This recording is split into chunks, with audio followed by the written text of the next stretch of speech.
Hi viewers, welcome to our channel. ప్రస్తుతం మనతో పాటు సీనియర్ జర్నలిస్ట్ దాము బాలా సార్ ఉన్నారు. వారితో మాట్లాడుతాం. నమస్కారం సార్. సార్, సినిమా ఇండస్ట్రీ వాళ్ళు రేవంత్ రెడ్డికి వ్యతిరేకంగా తిరుగుబాటు చేయబోతున్నారు అన్నట్టుగా వార్తలు వినిపిస్తున్నాయి సార్. దీనికి కారణం నాగార్జున గారి ఎన్కన్వెన్షన్ కూల్చివేత కారణం.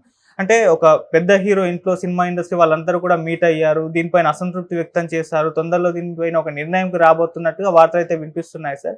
మరి ఎవరా పెద్ద హీరో, అసలు వాళ్ళు ఏం నిర్ణయం తీసుకోబోతున్నారు సార్? అంటే ఇప్పుడు నాగార్జున ఎన్కన్వెన్షన్ కూలగొట్టడం ద్వారా రేవంత్ రెడ్డి ఒక తేనెట్టుట్టని కదిపినట్టు అయిపోయింది. ఓకే. ఎందుకంటే చాలామంది సినిమా వాళ్ళు, ప్రొడ్యూసర్లు కావచ్చు, హీరోలు కావచ్చు, చాలామంది ఎక్కడో ఒక చోట ఆక్యుపేషన్ గురయ్యే ఉంటుంది, కబ్జా చేసుకునే ఉంటారు. చాలామంది ఇబ్బందులు అయితే వస్తాయి. ఒకటి. రెండోది, నాగార్జున స్థాయిని చేయడం అంటే సినిమా ఇండస్ట్రీ మీదనే అటాక్ చేయడం అన్నట్టుగా కూడా సినిమాలో చాలామంది ఫీల్ అయ్యేవాళ్ళు ఉన్నారు. నాగార్జునకి ఎందుకంటే మనకి కొన్ని ఫ్యామిలీలే ఉంటాయి. Akkineni family, Nandamuri family, mega family, మన కృష్ణ ఘట్టమనేని ఫ్యామిలీ, ఇలాగా కొన్ని మన దగ్గుపాటి ఫ్యామిలీ, ఇలాగా ఒక 5-6 ఫ్యామిలీనే ఇండస్ట్రీని శాసిస్తున్నాయి. సో ఇప్పుడు ఒక పెద్ద ఫ్యామిలీ మీద ఇతను అటాక్ చేసినప్పుడు ఎవరు కూడా అండగా లేకపోతే, ఎవరు దీన్ని అడ్డుకోకపోతే ఇంకొక ఫ్యామిలీ మీదకి రావడం అనేది ఏం లేదు కదా. రేవంత్ రెడ్డికి ఆల్రెడీ సినిమా ఇండస్ట్రీ మీద అసంతృప్తి ఉంది. ఆయన గద్దర్ అవార్డ్స్ని ప్రకటిస్తే ఎవరు కూడా దాన్ని యాక్సెప్ట్ చేసే పరిస్థితిలో లేరు. నిజానికి గద్దర్ అవార్డ్స్ వల్ల తెలంగాణలోనే చాలామంది యాక్సెప్ట్ చేయట్లేదు. ఎందుకంటే గద్దర్ పేరు సినిమా ఇండస్ట్రీకి అంటే నంది అవార్డులు పెట్టడం అనేది ఏ రకంగా కరెక్ట్ కాదు. గద్దర్ పేరుతో ఇంకా పెద్ద అవార్డు కూడా ఇవ్వండి, కళలకు ఇవ్వండి, సాంగ్స్కి ఇవ్వండి, సాంస్కృతిక రంగంలో ఇవ్వండి. కానీ సినిమాకి గద్దర్కి ఏం సంబంధం? సినిమా రంగంలో ఆయన ఏదో కాంట్రిబ్యూషన్, ఒక పాటో 2 పాటలో రాసి ఉండొచ్చు, 2-3 సినిమాలు యాక్ట్ చేసి ఉండొచ్చు, కానీ ప్రధానంగా ఆయన సినిమా రంగానికి వ్యక్తి కాదు. రెండోది, స్వయంగా గద్దరే నంది అవార్డుని రిజెక్ట్ చేశాడు గతంలో. అలాంటి ఆయన పేరుని నంది అవార్డులకు పెట్టడం అనేది కరెక్ట్ కాదు అనేది తెలంగాణ వాదుల్లోనే చాలామందికి వ్యతిరేకత ఉంది. ఇప్పుడు ఒక కమిటీని ఫామ్ చేశారు. ఆ కమిటీలో బి నరసింగరావు ఉన్నాడు కమిటీ చైర్మన్గా, రాఘవేంద్రరావు, దిల్రాజు, అల్లు అరవింద్, సురేష్ బాబు ఇలాంటి వాళ్ళని పెట్టారు. ఈ కమిటీ పట్ల కూడా చాలా వ్యతిరేకత తెలంగాణ వాదుల్లో ఉంది. అంటే ఈ సినిమా వాళ్ళు ఎవరు, తెలంగాణ సినిమా రంగానికి దోహదం చేస్తున్న వాళ్ళు చాలా తక్కువ మంది ఉన్నారు. తెలంగాణ వాదులు వీళ్ళు కాదు. ఇలాంటి వాళ్ళని మళ్ళీ దీంట్లో విధి విధానాలు రూపొందించడానికి రేవంత్ రెడ్డి పెట్టాడు. రేవంత్ రెడ్డి ఒక ఆటోక్రాట్ లాగా వ్యవహరిస్తున్నాడు, ఎవరిని కన్సల్ట్ చేయట్లేదు. తెలంగాణ సినిమా రంగానికి సంబంధించిన ప్రముఖుల్ని కన్సల్ట్ చేసి ఇది చేయాలి, అదేమీ చేయట్లేదు రేవంత్ రెడ్డి. నాకు తెలుసు కదా అన్నట్టుగా ఆయన బిహేవ్ చేస్తున్నాడు అన్న ఒక వాదన ఉంది. అట్లాగే ఆయన ఓపెన్గానే గద్దర్ అవార్డులు ప్రకటిస్తే సినిమా ఇండస్ట్రీ నుంచి ఇంట్రెస్ట్ లేదని, చాలామంది ఇంట్రెస్ట్ చూపించట్లేదని కూడా ఆయన అసంతృప్తి వ్యక్తం చేశాడు. రెండోది, సినిమాటోగ్రఫీ మినిస్టర్గా ఉన్న కోమటిరెడ్డి వెంకటరెడ్డి ఇప్పుడు ఆయన కంప్లైంట్ ఇస్తేనే నాగార్జున ఎన్క్లేవ్ని కూలగొట్టారు. ఆయన కంప్లైంట్ కూడా సర్క్యులేట్ అవుతుంది దీంట్లో. సో ఆయన ఎందుకు ఇచ్చాడు కంప్లైంటు అంటే, ఆయన సినిమా రంగానికి సంబంధించిన మంత్రిగా ఉంటే కూడా ఎవరు వచ్చి ఆయన్ని కలవలేదు అనేది ఆయనకి సినిమా వాళ్ళ మీద అసంతృప్తి ఉందని కూడా ఒక వాదన వినిపిస్తుంది.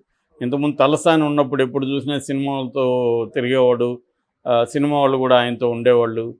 రెండోది, తలసాని శ్రీనివాస్ యాదవ్, నాగార్జున కలిసి కూడా 2-3 సినిమాలు చేశారు. అంటే బినామీగా తలసాని ఉండి ప్రొడ్యూసర్గా నాగార్జునతో జరిగాయి ఈ ప్రాజెక్టులు.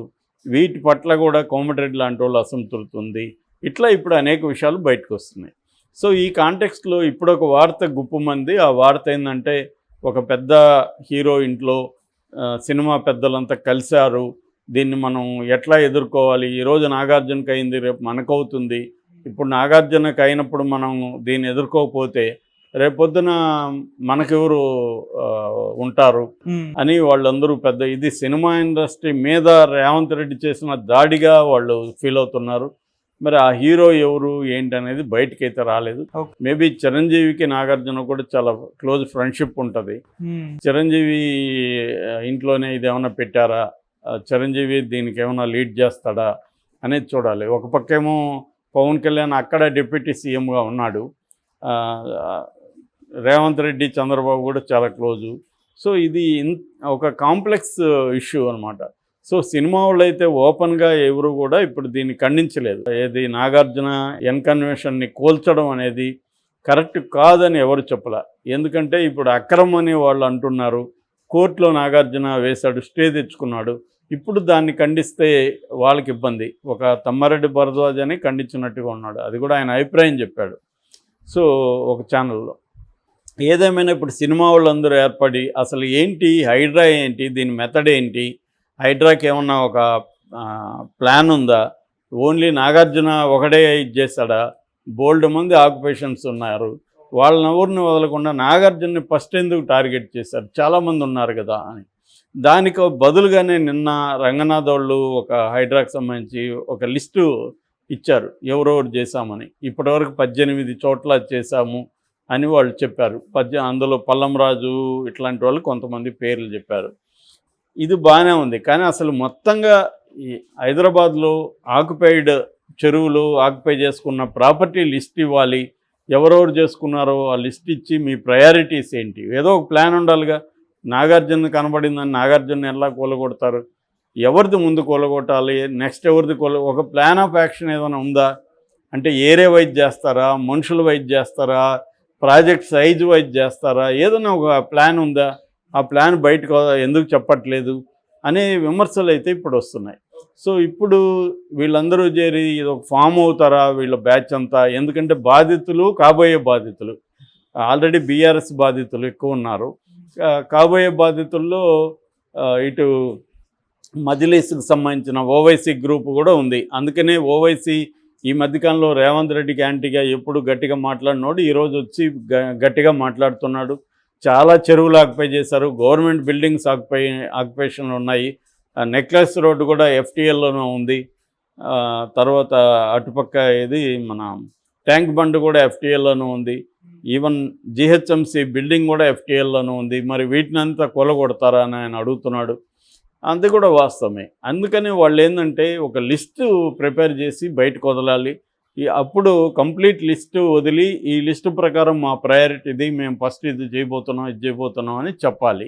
సో ఇప్పుడు కోర్టు కూడా కొన్ని డౌట్లు ఎక్స్ప్రెస్ చేస్తుంది హైడ్రాకి సంబంధించి. గతంలో పర్మిషన్లు ఇస్తేనే కదా వీళ్ళందరూ కట్టారు. ఎందుకంటే ఇది పెద్దవాళ్లతోనే ఆగదు. రేవంత్ రెడ్డి ఏమో శ్రీమంతులు ఆక్యుపై చేసుకున్నారు, అందులో నా మిత్రులు కూడా ఉండొచ్చు, కానీ నేను ఎవరిని చూడనని భగవద్గీత కొటేషన్ ఏదో చెప్పాడు. మంచిదే థియరీ ప్రకారం, కానీ దీంట్లో మిడిల్ క్లాస్ అపార్ట్మెంట్స్ కూడా ఉంటాయి. ఎందుకంటే వెంచర్స్ వేసి మిడిల్ క్లాస్కి అమ్మేసి ఉంటారు కదా చాలా చోట్ల చెరువులు ఆక్యుపై చేసి. వాళ్ళకి ఎలా నువ్వు కాంపన్సేట్ చేస్తావు? వాళ్ళు బాధితులే కదా, వాళ్ళు తెలియకుండా వెంచర్కి నువ్వు ఎందుకు పర్మిషన్ ఇచ్చావు? నువ్వంటే ఇక్కడ గవర్నమెంట్, రేవంత్ రెడ్డి అని కాదు, ఏ గవర్నమెంట్ అని.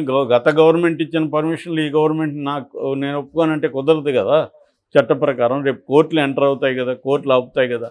సో రేవంత్ రెడ్డికి ఇదంతా తెలిసే కావాలని తను ఒక సెన్సేషన్ క్రియేట్ చేసి హైదరాబాద్లో తనకున్న బలహీనత, అంటే కాంగ్రెస్ పార్టీ చిత్తుగా హైదరాబాద్ చుట్టుపక్కల ఓడిపోయింది కాబట్టి ఇక్కడ ప్రెజర్ చేసి బీఆర్ఎస్ వాళ్ళని హైదరాబాద్లో ఉన్న బీఆర్ఎస్ నాయకుల్ని కాంగ్రెస్లోకి చేర్చుకోవడానికి ఒక గేమ్ అని చెప్తున్నారు. రెండవది డైవర్షన్ పాలిటిక్స్ అని కూడా చెప్తున్నారు. అందుకనే హైడ్రా కాదు హైడ్రామా అని కూడా ప్రతిపక్షాలు చెప్తున్నాయి. అంటే తన హామీలు అమలు సరిగా చేయట్లేదు, రైతు రుణమాఫీ ఫెయిల్ అయింది, అందువల్ల దీన్ని డైవర్ట్ చేయడానికి ఆయన చేస్తున్నాడు. అట్లాగే కాంగ్రెస్లో కూడా తనకు కొంత వ్యతిరేకత మొదలైంది, దీనంతా డైవర్ట్ చేయడానికి హైడ్రాని తీసుకొచ్చాడు అన్న ఒక వాదన కూడా ఉంది. ఇది కాదు, నేను నిజంగానే సిన్సియర్ అని రేవంత్ రెడ్డి నిరూపించుకోవాలంటే మోర్ ట్రాన్స్పరెన్సీ అవసరం. అంటే కంప్లీట్ లిస్టు ప్రకటించడం, నీ ప్రయారిటీ, నువ్వు ఎట్లా కూలగొట్టడానికి నీకు ప్రాతిపదిక ఏంటి, నాగార్జున కూలగొట్టావు, ఇంకొకటి ఎందుకు కూలగొట్టలేదు అని అడుగుతున్నప్పుడు ప్రాతిపదిక ఆన్సర్ ఇవ్వాలి కదా.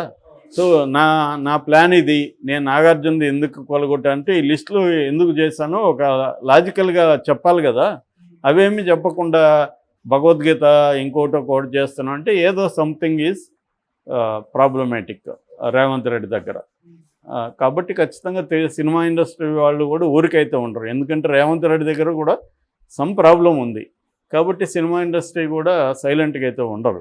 Okay sir, thank you so much.